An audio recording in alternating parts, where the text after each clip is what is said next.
Foot Clan, stay safe out there. If you're ever stopped at a railway crossing and the signals are flashing and you don't see the train, or even if it looks like it's moving slow, stop. Wait. Think about this. In 2018, 270 people were killed at railroad crossings. 270. Stop. Trains can't. Hi, this is Eric Dickerson, NFL Hall of Famer, and you're listening to the Fantasy Footballers Podcast.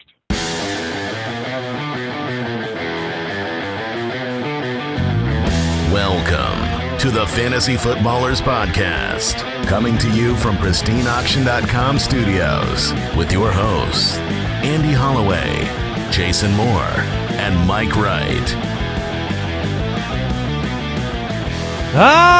Welcome in. Another Fantasy Footballers Podcast is happening right now. Oh, yes! I love that podcast.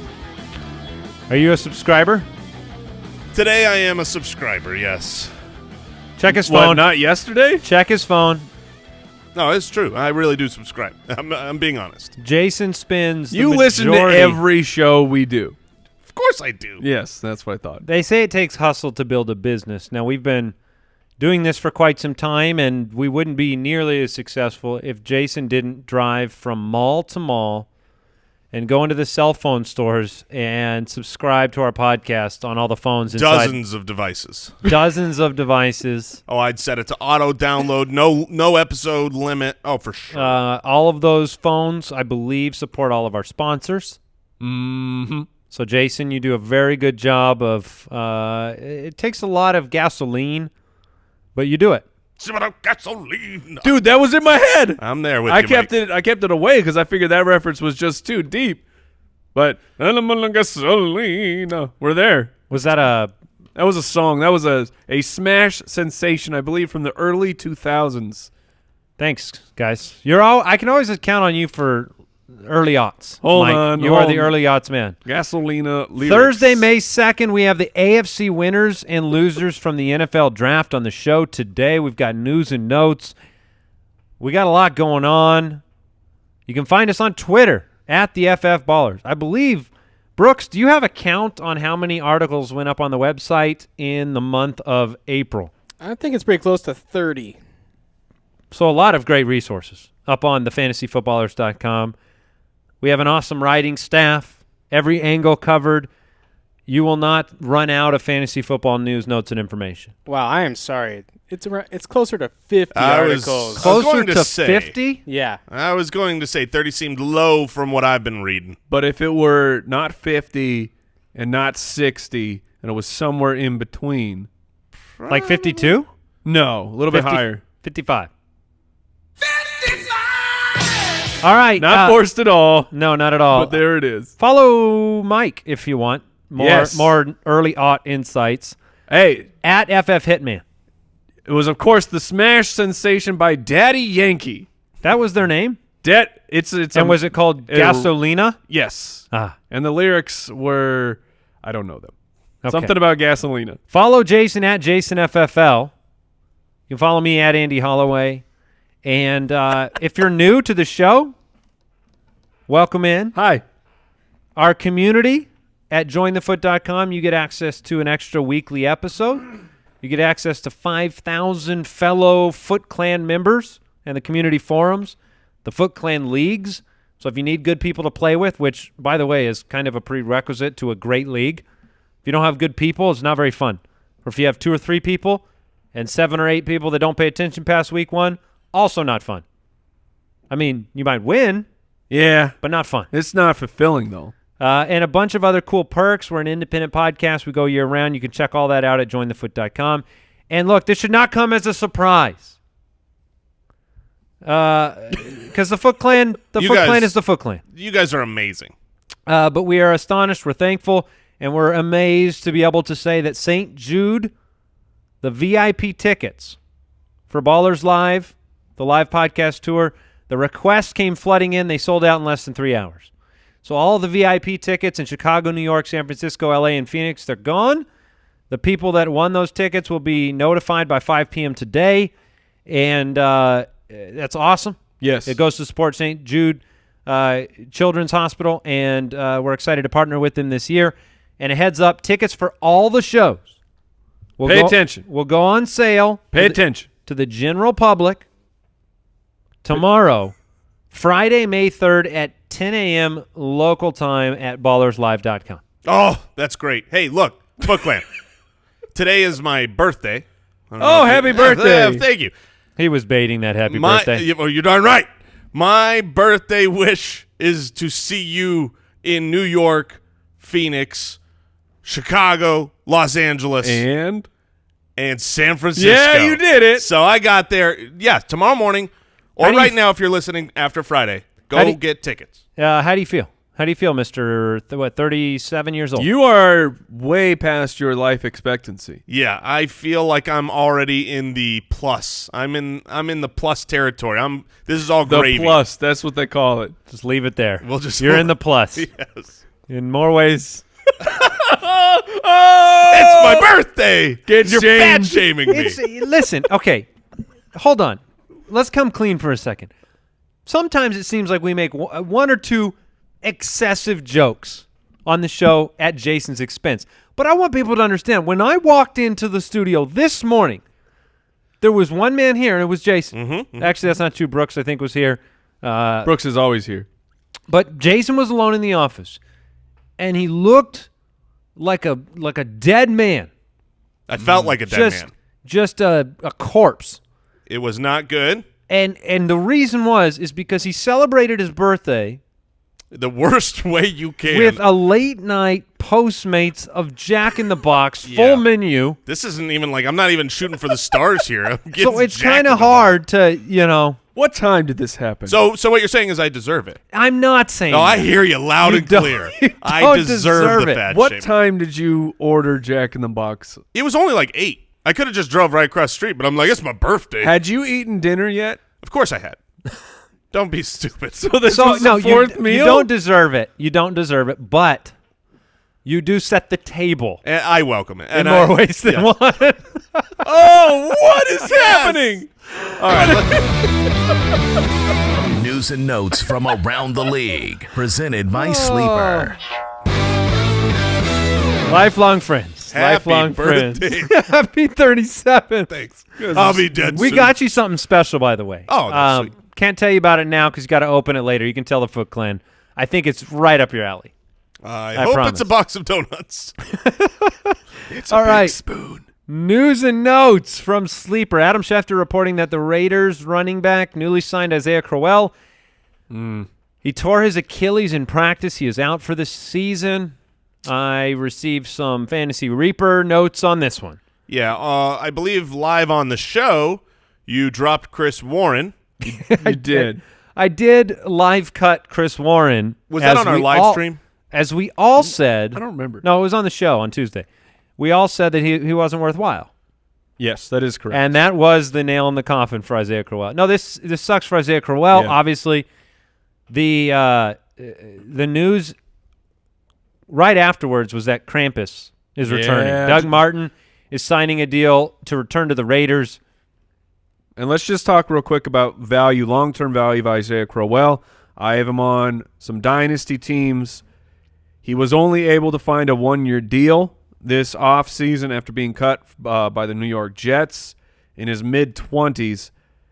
And running backs just don't come back from an Achilles tear.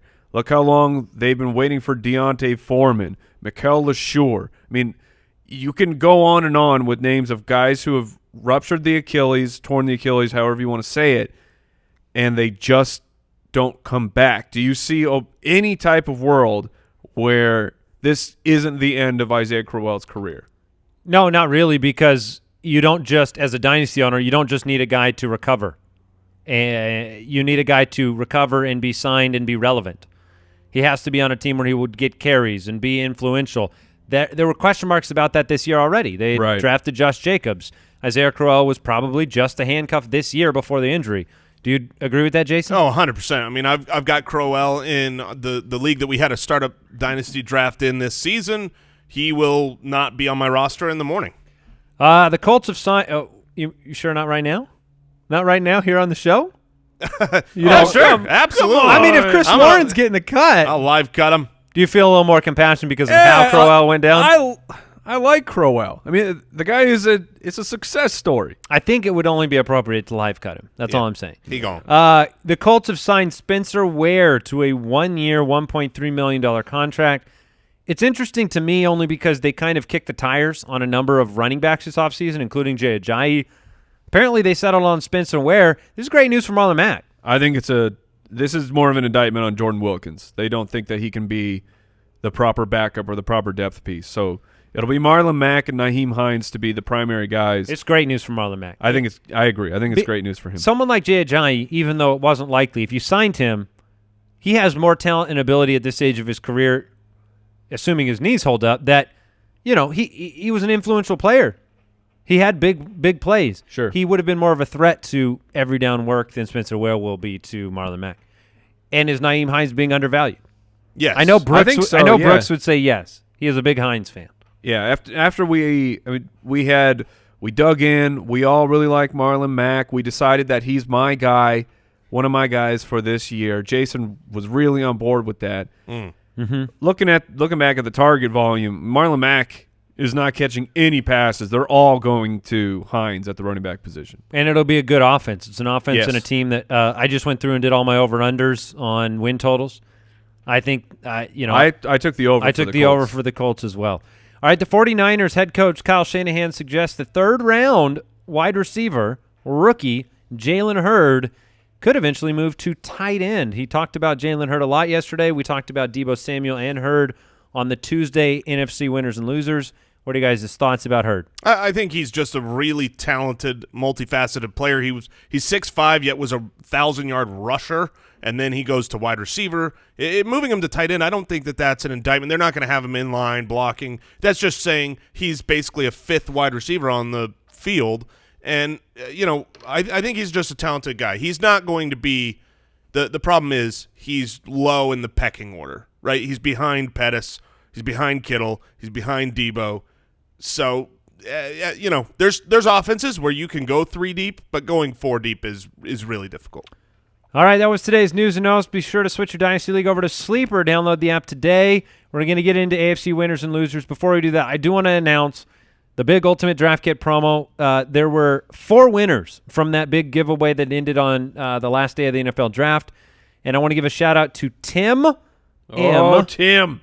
We don't have their whole name on here, Brooks? Well, but you don't want it. You can't give out full names. When people are getting prizes like this. You can do it. No, because yes, you can. They'll get doxxed. People will look them up. There are going to be other Tim M's out there that think they won. There's a lot of Tim M's getting excited But right there's now. only one Tim M who got an email from Papa Josh. All right. Tim M, Joseph C, Rusty M, and Nick L. Ooh, Tim and Rusty are probably brothers. Because they do share they the both same have last the same name. last name. M. Congratulations. Tim won the Listener League spot. The VIP tickets to the show went to Joseph, and then the jerseys, one to Rusty, one to Nick. Congratulations, guys, on the big wins, and we'll be doing more giveaways all off season. Let's go ahead and let's jump in.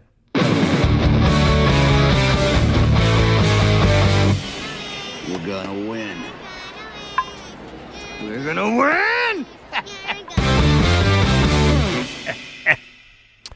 All right, AFC Winners and Losers. If you missed the NFC show, just click the episode right below this one on your podcast app. By the way, we appreciate everybody who is subscribed on Apple Podcasts. It leaves us reviews on there. It helps support this show. Let's get into it. The Buffalo Bills. The Buffalo Bills went out and further muddied the running back waters in the NFL draft. Very strange. Devin Singletary, one of the players that was kind of a combine disappointment, highly productive in college, lands in Buffalo.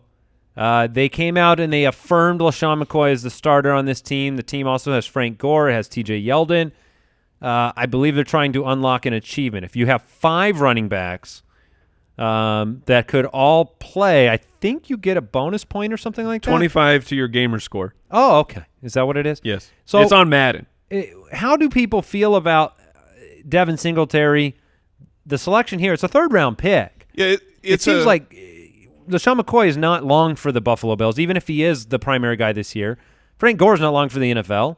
Singletary could be a meaningful piece in a couple of years. Yeah, I was really hoping Singletary went to a team that had an offensive head coach. He did not, but he did go to a team that has the player he is most commonly comped to in front of him. Devin Singletary earned a lot of LaShawn McCoy comps. So if they're looking at him as a LaShawn McCoy replacement because they know they can't have LaShawn McCoy of yesteryear tomorrow. So maybe this is in a dynasty league. I've got him ranked a little higher, I believe, than you guys. McCoy is, as they say, in the plus. Right, he's in the plus life. Yeah, but Where does that put Frank Gore? Oh, Frank Gore's in heaven. He's already he's in heaven right now. He looped all the way around. He already reincarnated. Winners and losers from the draft. I mean, all the running backs lose from the selection of a high draft capital running back. You already didn't really feel confident with McCoy or any of those guys. We just talked about the mess there. I do think by midseason, you'll probably have a guy you can start in Buffalo. I do believe that. That being said, their quarterback, Josh Allen, he runs the ball a lot himself.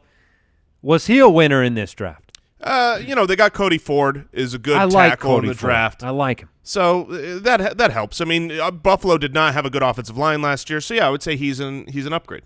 I would say Robert Foster was a winner in this draft. Robert Foster is basically lined up outside at this point, locked in. They could have gone with another wide receiver to complement John Brown, Cole Beasley. Foster should start, and I think that matters. Foster's a burner. He had some good rapport with Josh Allen last year. Any other players, any other losers on this roster because of the draft? No. We'll see if Shady's on the team when the league year starts. You think or there's when still the season starts? A question? I do. All right, the Miami Dolphins. The Miami Dolphins did acquire Josh Rosen in a trade, and one of the more interesting things that I have paid attention to is whether or not Ryan Fitzpatrick will actually be on this roster.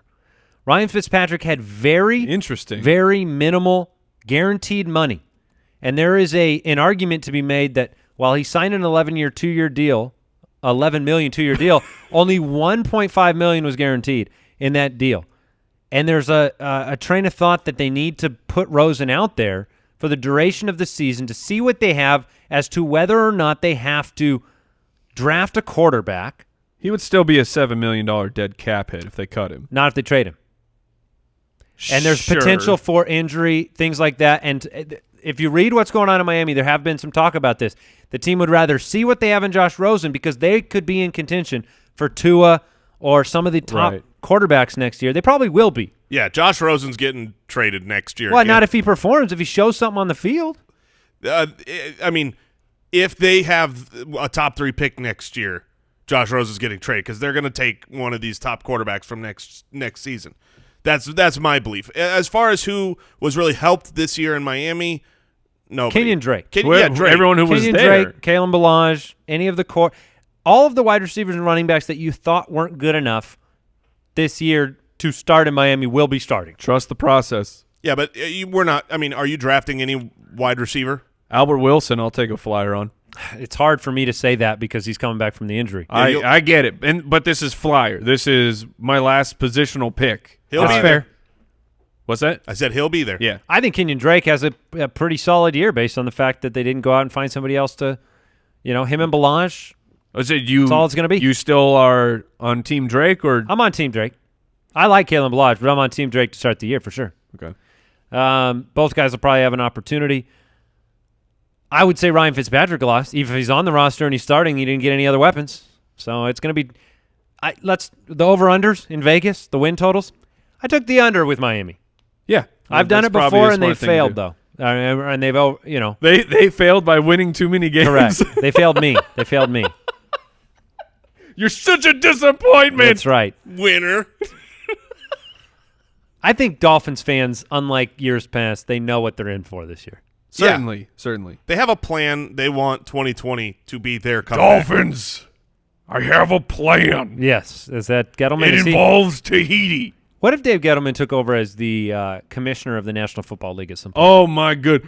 What kind of stuff would happen? With the 3rd pick. Come on. It's me, Dave. I draft myself. Daniel Jones. How many running backs are in this draft? All right. Take them all. We're moving on. The New York Jets. The New York Jets, winners and losers that you take away from this draft a tackle in the first round and end in the second round, or I'm sorry, in the third. It's the same thing as the Dolphins. They went pretty much status quo. I mean, they took a tight end in the fourth round, but it's still Herndon locked in to be the up-and-comer at that position.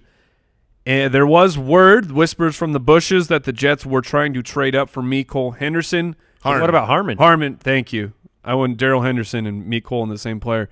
But the Chiefs beat him to the punch. So we know at least that the Jets wanted to add some speed. They were unable to do so. So I think that Robbie Anderson and Quincy Enunwa are the big winners. I don't really care about Crowder. Would you have liked to see them add somebody else for Darnold's sake? I mean, if you're talking, you're adding a 4-3 wide receiver. Sure, I would like to see that happen, but I think that their wide receiver core is definitely competent enough for moving forward. All right, let's move on to the New England Patriots, who had 9 picks in the first 5 rounds, 7 in the first 4, and spent the first one for the second year in a row on an offensive player. Last year it was Sony Michel in the first round. This year with the final pick, N'Keal Harry. You jerks. And we jerks because the Cardinals had the next pick, and we wanted to keep him here in Arizona. Yeah, I will say I'm okay with it because at least you kept N'Keal Harry fantasy relevant. N'Keal Harry, a winner to me. Huge winner. Big time. With how many wide receivers went to questionable landing spots as rookies, N'Keal Harry ends up in New England with a plethora of opportunity. You have Julian Edelman. No one really on the outside. Hogan is gone. Gronkowski, a red zone threat, gone. N'Keal Harry could have very solid N'Keal Harry could have impact. 10 touchdowns. Yeah, and N'Keal Harry, he's, people have pointed out how good he is from the slot. And if they're losing Gronk, who's running from the edge or in, that slot area, they could end up deploying him downfield often like they did with Gronk. I think it's a great landing spot for him. I also think it's a good landing spot as far as for the player more than a lot of people do for Damian Harris, the running back out of Alabama. But that is not good news to me for Sony Michel. I've looked up the splits between Sony Michel when Rex Burkhead was active and playing and when Rex Burkhead wasn't, and they are almost double. I mean, when Rex Burkhead was gone, Sony got a ton more work. Obviously, Sony has the knee issue. Did you contextualize those for when Sony was so I realized. Yeah, I don't.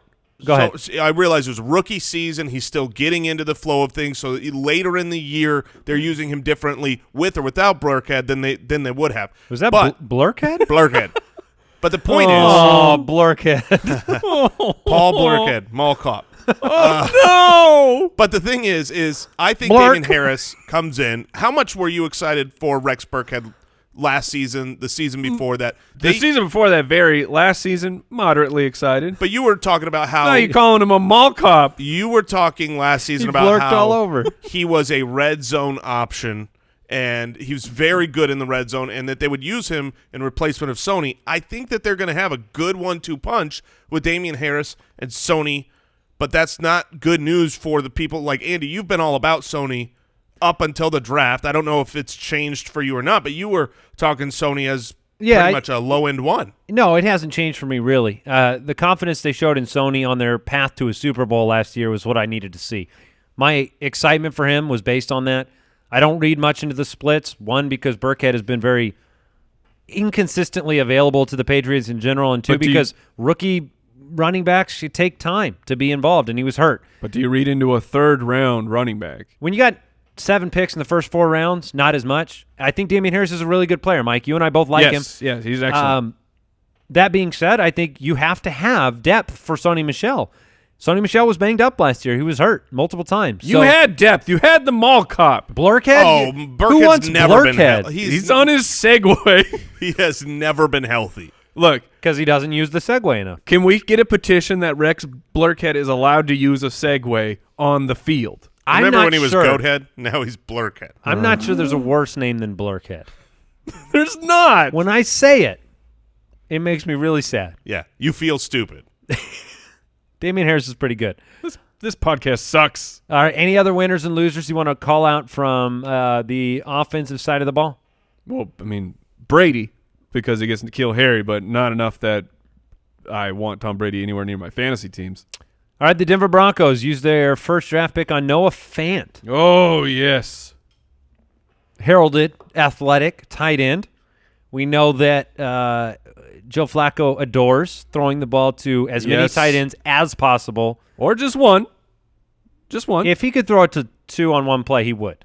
He would, but I think you're referencing when Dennis Pitta shockingly led the league at the tight end position in receptions. Yes. Yeah, I mean, you've seen that. Does Noah Fant start from day one? Does he have an opportunity in the passing game? Yes. Probably. Yes. Yes to all of the above. Sutton and Hamilton didn't get any competition. 6th-round wide receiver, that was it, out of Colorado, Juwan Winfrey. But basically the incumbents, Sutton, Hamilton, Freeman, and Lindsey, that's going to be your offense in Denver this year. And I will say this. I know Drew Lock fell in the draft isn't great, but from a dynasty perspective, I do like the fact I think Drew Lock could be groomed into a decent player. I'm not calling that he will be, but at least there's something behind Flacco. Because my worry for Sutton, my worry for Deshaun Hamilton has been, look, I don't think Joe Flacco is going to be the answer. And so in Dynasty, where they've got good value as second-year wide receivers, I've been more down on them. I like that there's at least someone there now.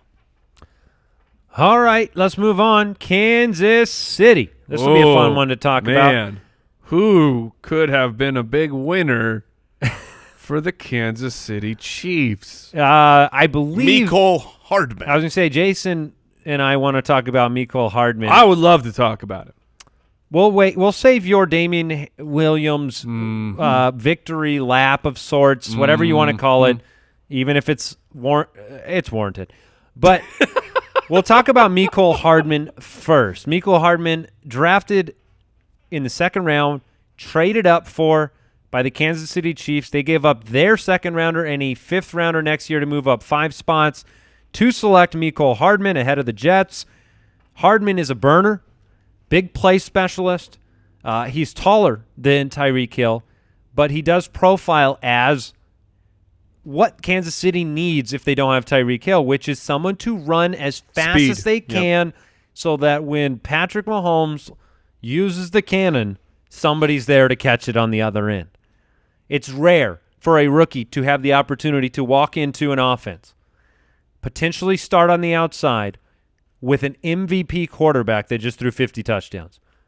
That's what he has before him. Whether he delivers on that promise, I don't know, but he deserves to be highly considered in your rookie drafts. Yeah, I 100% agree, and Andy Reid knew this, that Mahomes is incredible. He's going to be one of the best quarterbacks in the league for a long time.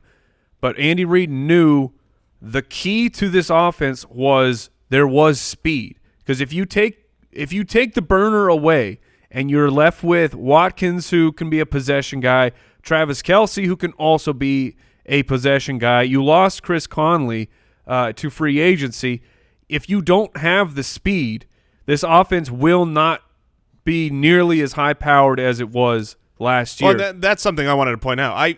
So we're talking about Mecole Hardman as, he is a winner, but the reality is the drafting of Mecole Hardman is essentially admitting that Tyreek is not going to be on the team. Sure. It's swapping out Tyreek. That's how we're all viewing it, at least right now. Am I correct to say that we're all viewing? Correct. Okay. So if that's the case, then Pat Mahomes is a loser here. Agreed. And the entire offense, from what that monstrous offense was last year, is they take a slight downgrade. He's a loser from the perspective of losing Tyreek. He's not a look. He'd be a bigger loser if they didn't draft a wide receiver. 100%. I mean, Mecole is great for Pat Mahomes losing, but we can't say that Mecole Hardman is just going to come in and be Tyreek.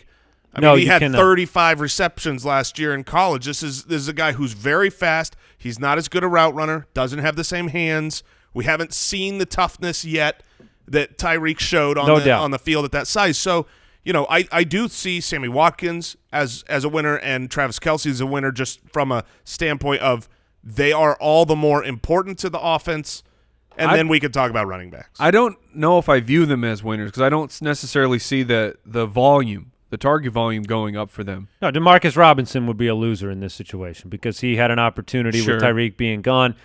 Hardman was drafted ahead of Arcega-Whiteside, ahead of Paris Campbell, ahead of Andy Isabella, ahead of DK Metcalf. To speak to Mike's point, man, they should have taken Paris. They were filling their need.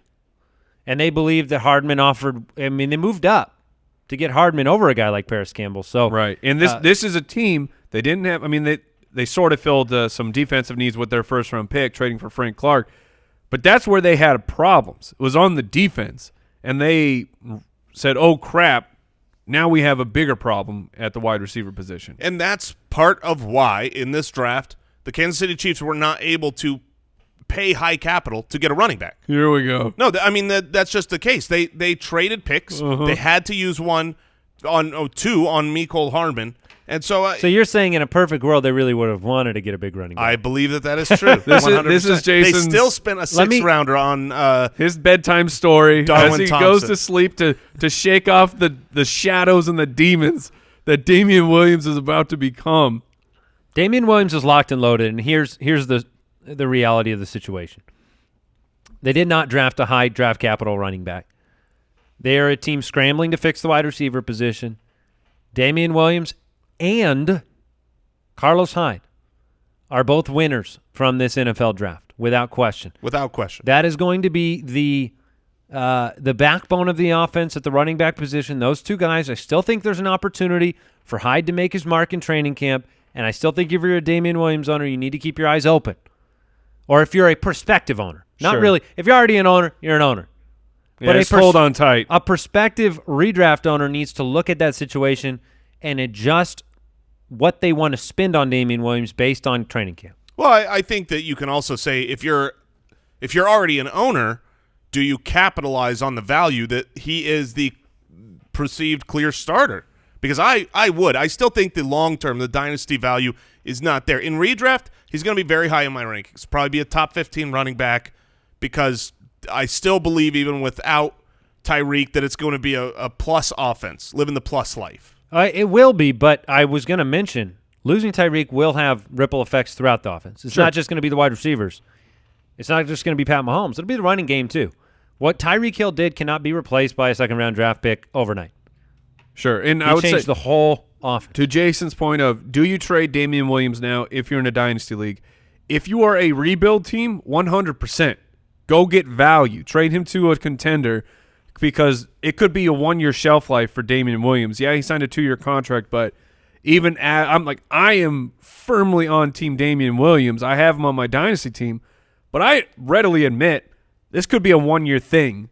But that 1 year is top 15 with top 5 upside. So if you're not in contention, go ahead and sell him. But if you have a chance to win this year, I would not sell him. Yeah, and you're only selling him if you get a haul. I mean, that's my point, is you don't just sell him because things worked out well for him. That makes no sense. It's sell him if things worked out so well but you're that someone else is willing to overpay. You're probably only going to get like draft picks because you're not going to get a comparable running back, a top 15 level running back who's more stable. I don't but think you could pivot to a wide receiver.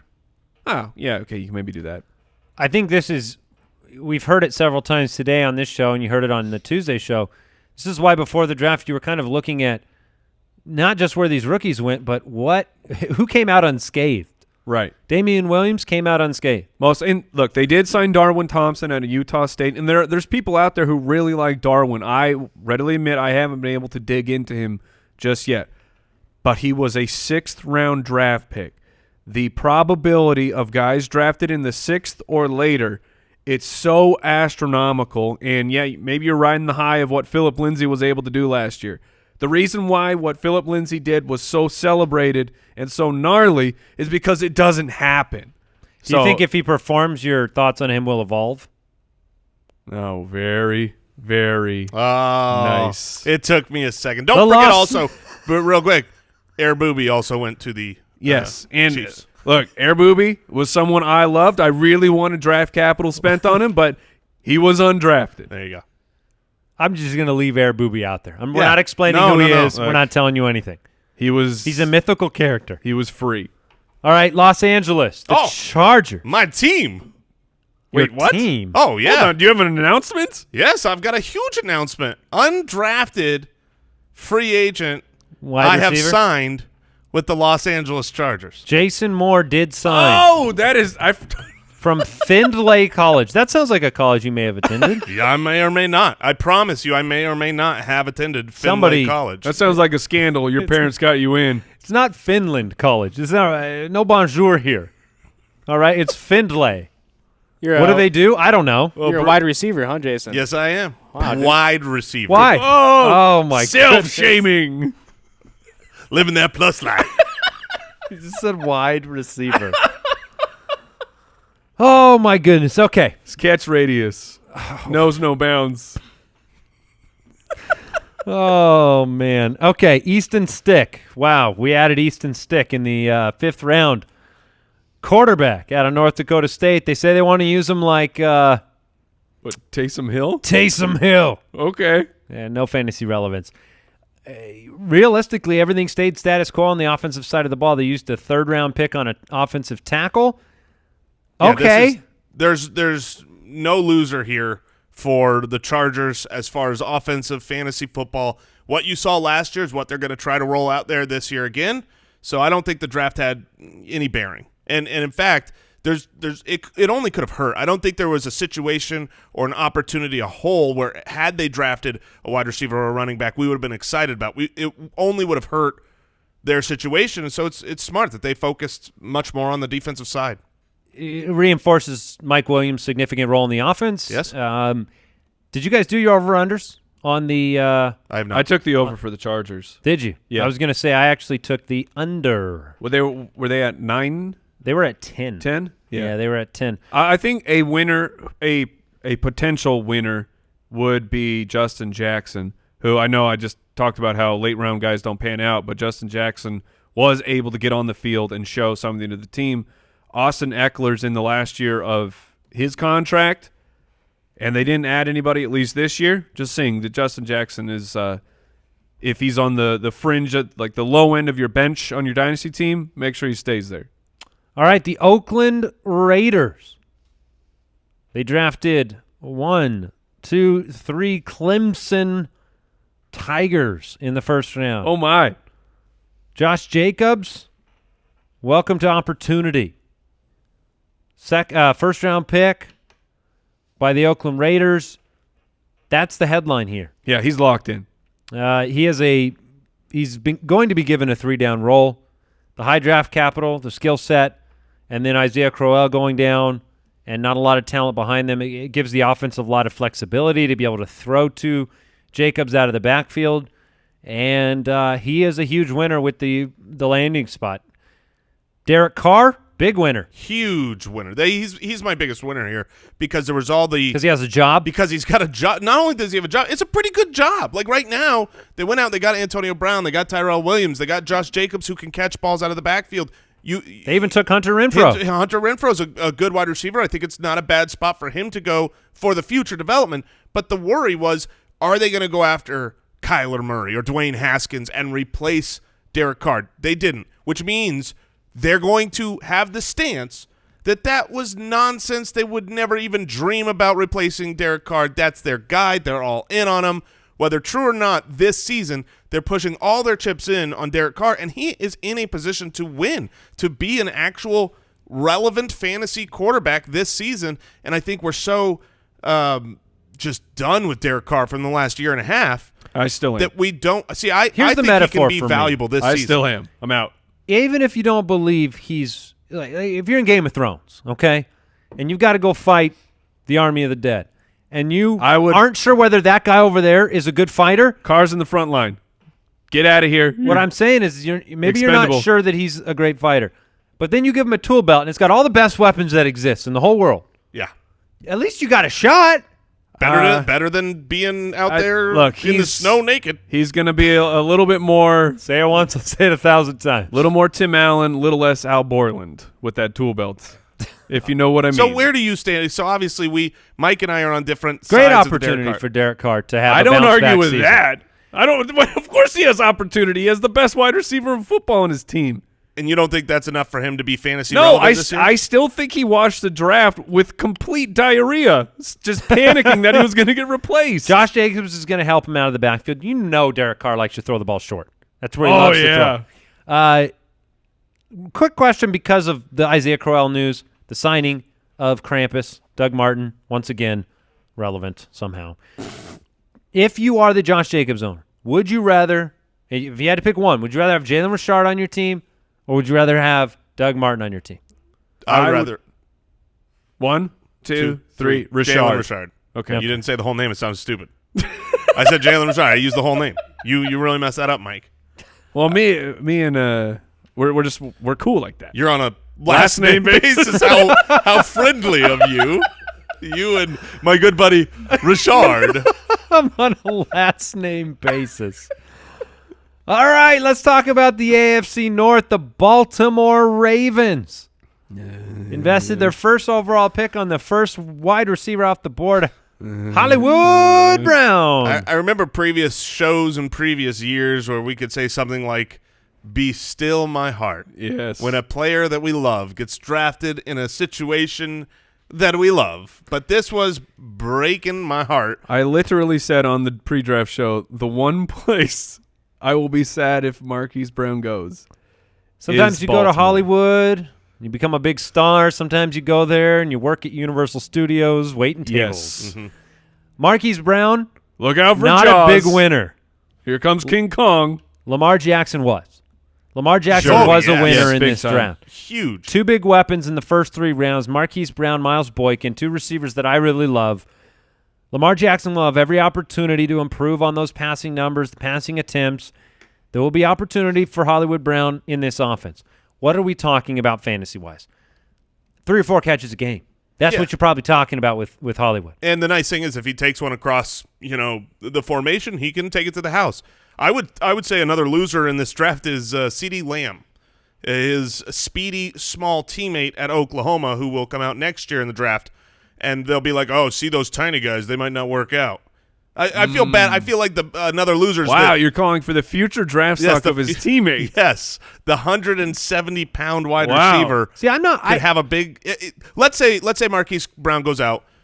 It doesn't do anything of note. It can't get the accurate deep passes from Lamar Jackson. That hurts the future stock of all these tiny wide receivers. I don't agree. Well, then how I about disagree- that? Then I disagree with you. Here's why. Because if you would wanted to make that argument about fantasy players won't have faith in little receivers or something, that's fine.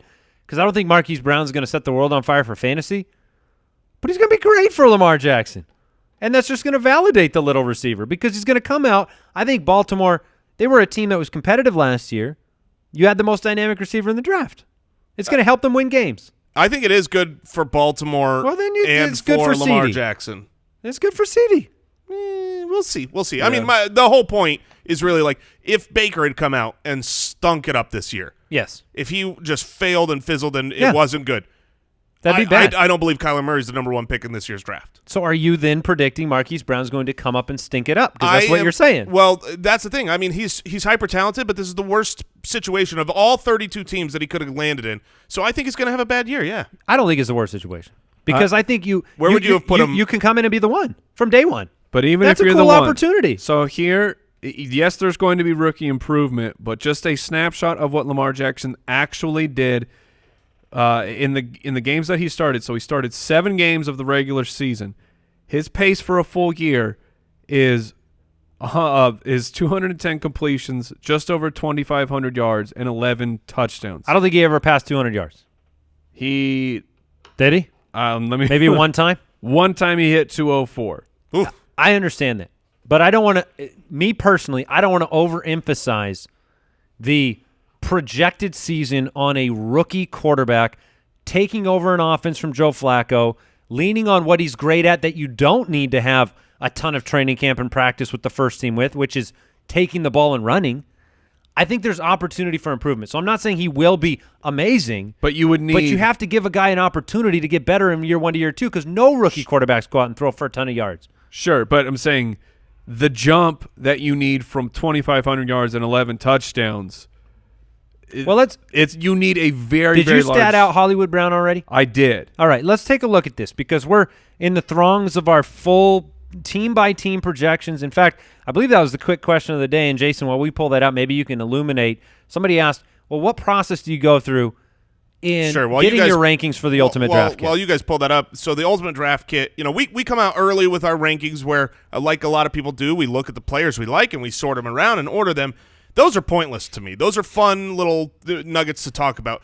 But when we are prepping for the Ultimate Draft Kit, we go through and we stat every single player on every single team. We're looking at the quarterback and how the target distribution works from position to position, from within the position group. We make sure things make sense. We can't, have our wide receivers on a team projected for 40 touchdowns and the quarterback's projected for 30. That wouldn't make any sense whatsoever. So we really take a look at a ton of different things. But then we go and look at our rankings, and we actually get a much different order. Sometimes it's very surprising to ourselves, but much more accurate. It's part of how we have historically had such good, accurate rankings in the Fantasy Pros competitions, because we are truly statting out 2019. It takes a very long time. It does. It's grueling. So I guess this would be to the point of Marquise Brown not having fantasy value.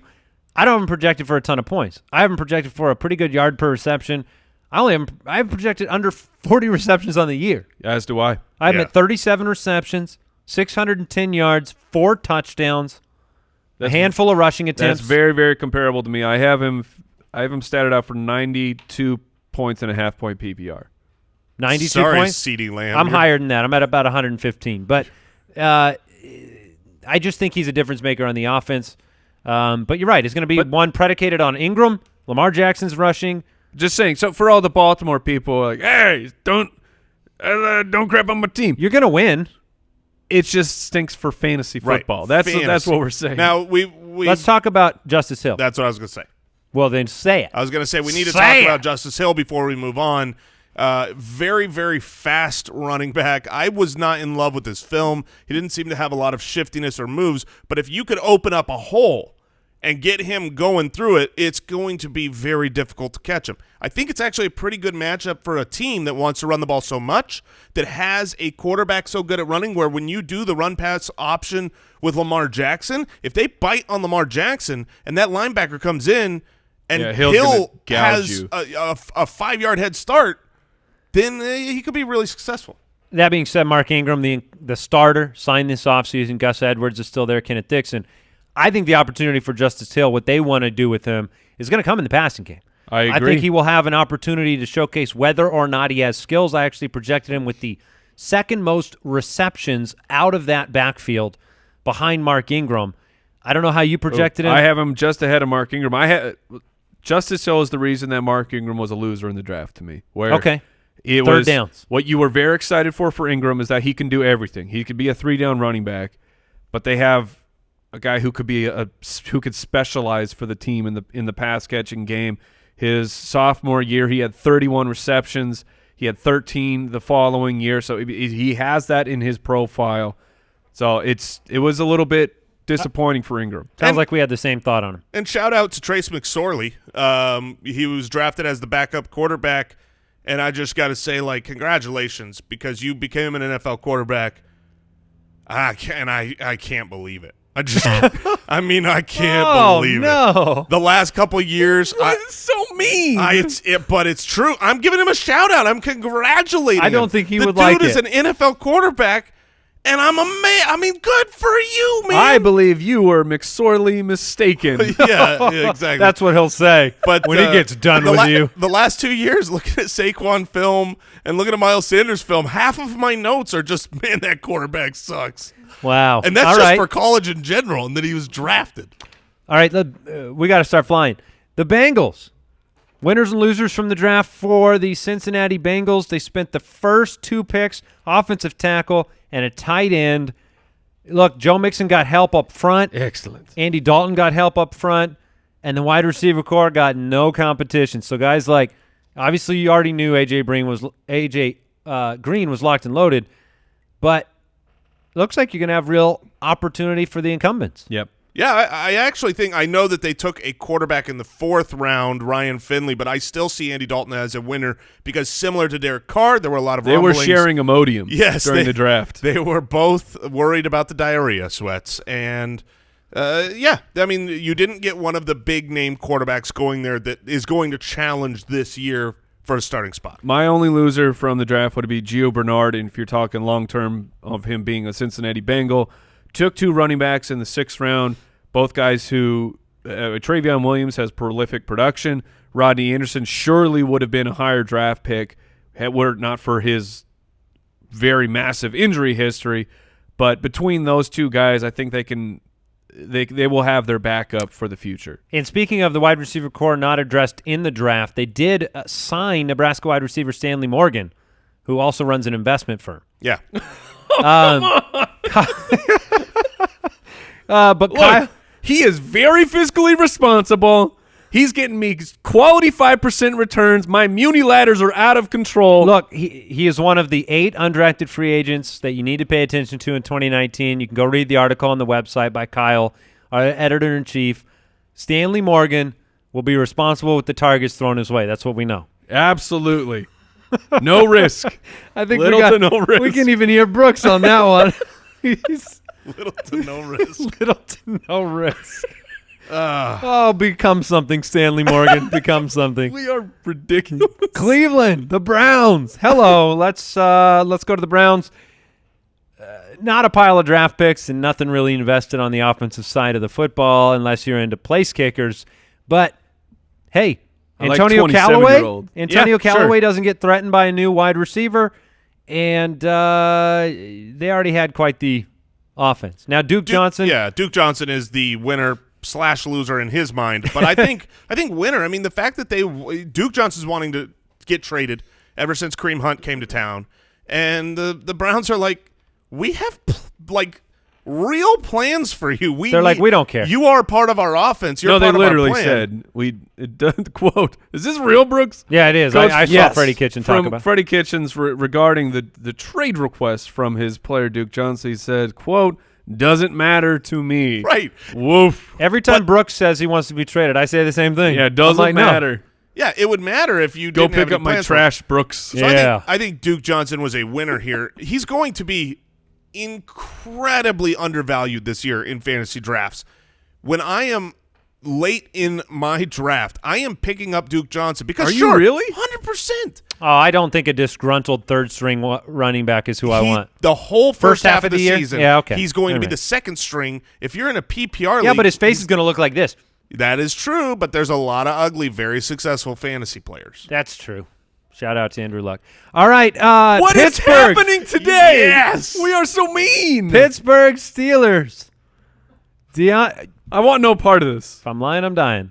Deontay Johnson. All right, I got Trace. He's got Andrew Luck. You're up next, Mike. I want to What, for just a savage drive burn? the bus No, over. Mike someone. normally goes Eric Decker or Tyler Eifert. Yeah, I'm about positivity. I'm he about brings up- handsomeness. He's the handsomest.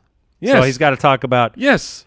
who's the best looking guy in the NFL right now, Mike. I mean, gotta this is a think. good Look, question. I gotta think about it. Decker's gone. I know. I mean, Eifert, Yeah. we're moving on. Yeah, I Give can't. it some thought, Mike. I will. Jimmy G, right? Yeah. I mean, I was trying not to be basic. Yeah, But default answer. you really can't argue with that face. All right, let's talk about the Steelers. The Drafting Greek god. Deontay Johnson in the third round, top of the third round. Benny Snell, fourth round draft pick. I believe I said on this show I thought that a somewhat high draft capital pick would be spent on a running back in Pittsburgh. You are which correct. the fourth round Fourth round counts. is perfect as somewhat high. If it had been fifth, I would somewhat- not have taken credit somewhat for low. that. Do you read into it at all, Jason? I read into it for Jalen Samuel. I firmly think James Conner is a starter. We have enough history here where I've even read some articles from Pittsburgh that are saying maybe they'll go to a committee approach, and I don't buy that for 1 second. I will wait until it happens before I will ever project that. We have a ton of history of a workhorse role here for Mike Tomlin. It doesn't matter who it is, how many people have replaced them, when they're injured, when they're suspended. It's always one guy up. But the thing is, Benny Snell can be the next man up and succeed. Like, he will become one of my favorite handcuffs because, I mean, I said this prior to the draft. He's good. He's really good. I know he gets made fun of because his last name is Snell and he ran a 4.66. It's a little too So, close to it's snail. Benny Snail. Yeah, I that's- get it, but it's like he's actually We're above those types of Yeah. jokes Thank on you. this show. Thank you. He's got a great. We He's got a would great smile. never. Great smile. He does have a great smile, and the reality is very Benny, good. Benny smile. Le'Veon Bell ran a 4.6. Okay, I think Benny Snell is a very good back and a very good handcuff backup. A but very good back he indeed. is a backup. So I think the loser here is not James Conner, is more Jalen Samuel. Well, you've talked about them liking Jalen Samuel I've talked about them liking Jalen Samuel. in the past. Yeah, in the past when he was the starter, because whoever is the starter, they're going to like and give When did them. Jalen Samuels lose the S at the end of his name? When I started saying his Okay. When St. Jude's took the S away, we took it away from everybody. yes. All right, the AFC Whoa, South. no. You can't move on. Oh, no, winners and losers You have for to talk wide Pittsburgh. receivers because they drafted Deontay Johnson at the very beginning of the third round. They brought in Dante Moncrief on a 2-year deal over the offseason. I know you needed guys, but like Ryan Switzer's there. Eli Rogers is still there. Those are the guys that lose the most value to me. Is it? With It's not Deontay James Johnson. Washington? No, and it seems to take these guys a little bit of time. They end up great in Pittsburgh, but not everyone has started their career on fire. Deontay Johnson, to me, indicts the Ryan Switzer, Eli Rogers situation. Okay. Moncrief's got a role. James Washington, he may sit in the background. He may not have the opportunities that we thought he was going to have. But that was the case when they brought in Moncrief. That wasn't necessarily changing in my mind when they brought in Deontay Johnson. I don't know if you guys disagree. I agree for the most part what you're saying. James Washington is a loser from the draft, but that doesn't I preferred him prior to them having Deontay Johnson, but I don't think that that's the whole picture. He can still succeed. I don't think he's just left for dead, but it's obviously not good when you go out and sign another player who's competing for your opportunities. And Vance McDonald locked in. Yeah, they didn't go in and grab a high draft capital tight end. The Houston Texans, winners and losers for Houston. What do you think? Lamar Miller every year. What is a dead winner. cannot die. Every single year he just comes out on top and says, "Oh, I got that big contract." Ironborn. I Yes. mean, it's impressive to me. And Lamar Miller, for years he used to be my guy, and I just thought, "Oh, he's done. He's never going to be done." Remember last season when he had Is he that the next Frank Gore? absolute monstrous game, broke the 2 long touchdowns in one game, and you just said to yourself, "Who is this?" Yeah, and I would say that it's not just Lamar Miller. Deonta Foreman, he's coming off the Achilles. What but about Devonta Foreman? What? Devonta Foreman? Why are you I don't know changing who his that name? is. But Deonta Foreman. Oh, I thought you said Deontay. Yes. What did I say? You said Devontae. Oh man! Deonta Foreman. What about this incorrect name? Have you ever thought about that? What about Will Fullest? Does Will Fullest at wide receiver get better or worse? I thought I was correcting Deontay. No. But Whoops! yeah, I think Foreman is a winner as You well. will get your name pronounced correctly when you are fully recovered. Oh, Yeah. man. Well, there you go. Both running backs, it's a good situation for them. Will Fuller, good situation. Yeah. Kiki QT, good situation. And Watson. I mean, they upgraded the offensive line after seeing Watson get the crap kicked out of him. So he's a winner as well. All right, the Indianapolis Colts, they drafted The Rock with their first pick.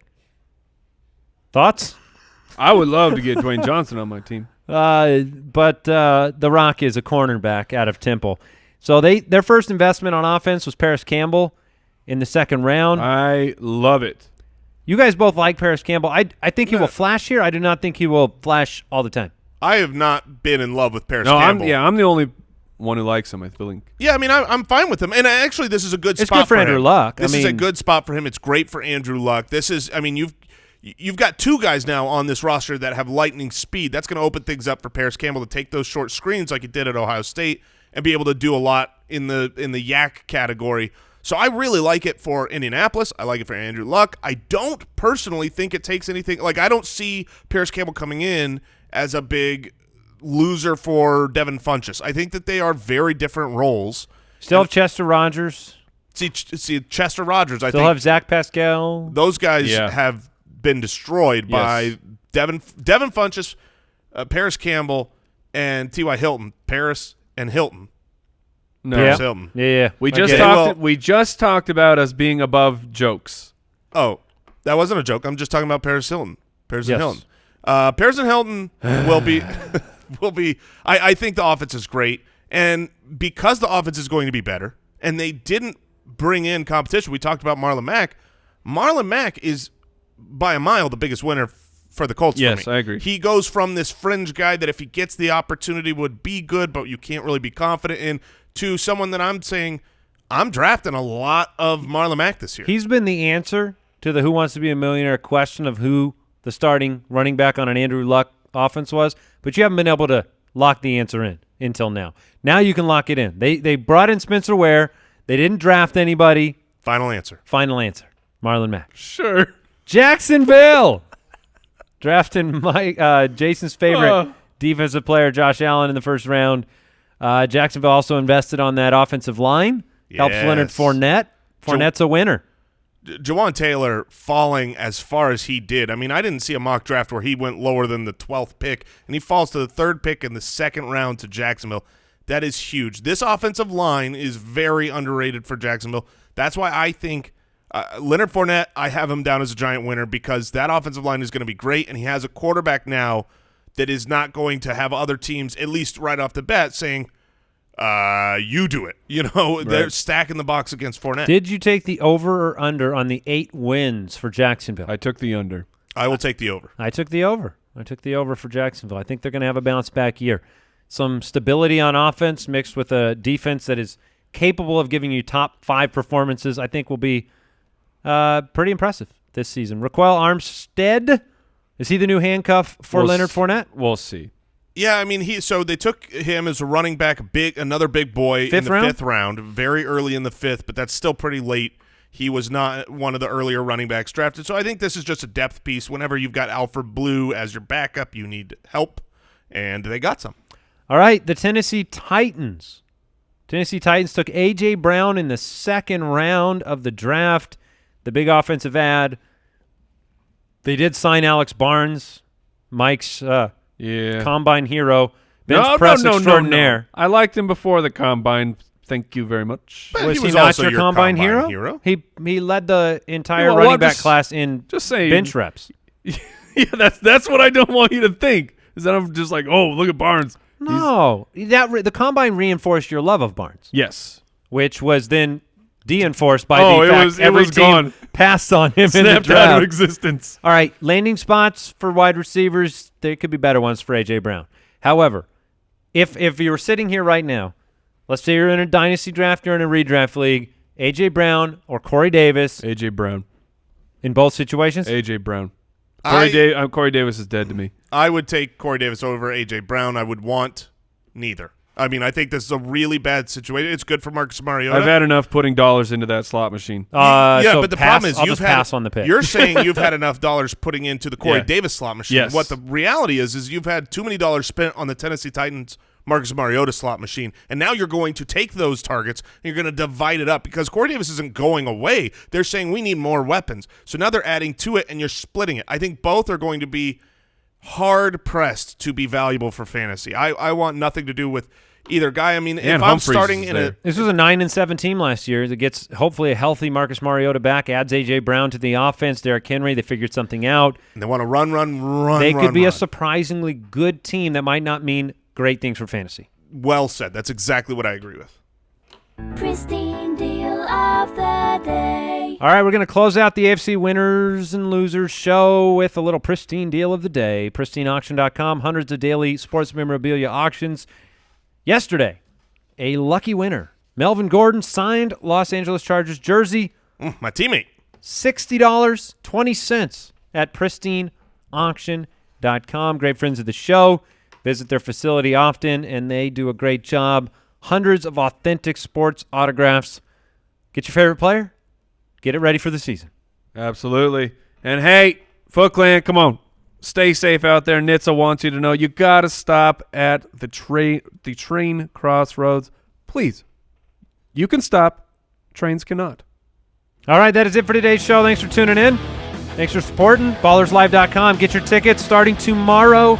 Come see us, Chicago, New York, San Francisco, For my LA, birthday. and Phoenix. For Jason's birthday, for the Horde. Goodbye.